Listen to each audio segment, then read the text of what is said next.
I'm Jennifer Angel. This is your horoscope snapshot for the coming week, Sagittarius.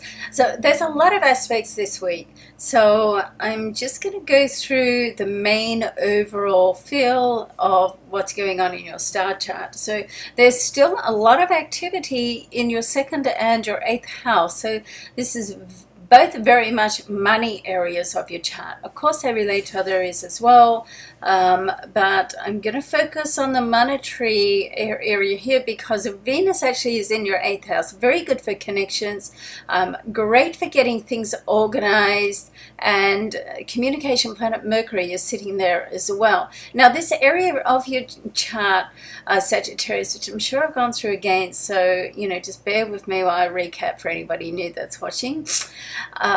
This area of your chart is really about money that you don't directly work for. That doesn't mean to say you don't deserve it, quite the opposite, but it could come from different sources, like maybe, perhaps you're going for a loan or a bank loan, then that could come through.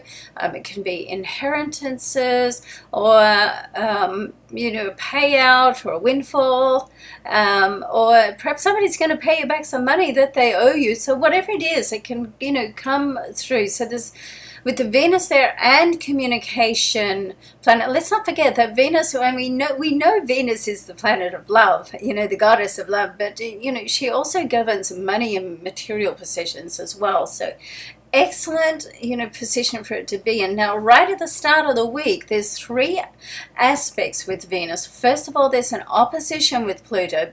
Pluto's second house.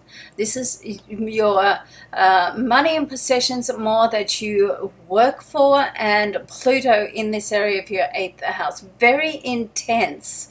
Okay, so what goes on around this area of your chart may not be that smooth sailing right at the start of the week. Emotions can happen, get a little out of hand, so you want to be careful of that. Going through, like, that's on, let's see, the 28th, so that's on the Monday, and then we go to the end of the week on the 1st. We've got Venus trine Saturn. This is an excellent interaction planet aspect because Saturn is in the sign before you, so it's your 12th house. It really lets you get in touch with the bigger picture, have more of a logical overview of what you feel can happen, what's realistically possible, rather than being overly optimistic, which of course, you are probably the most optimistic sign of the zodiac, which is great, but occasionally you've got to pull it back a little bit and sort of, okay, well, what's the other side of this? Where's the middle road? Because, when you've got a few parties together, then you have to get to a point where you have a middle road, a middle point, so you can get that win-win outcome where, okay, it's impossible really that everybody's going to be happy, but you want to still aim towards that. And then also on the 1st, Venus is going to square Uranus. Now this is quite a stressful aspect, and for you, Uranus is in your 5th house. This is to do with children, creative ventures, also partnerships and love affairs. So there could be like a monetary aspect that comes in on that level as well, which just makes you sort of step back and think about, well, how am I going to make this work, and how can we get this how can we get this show on the road and get it together.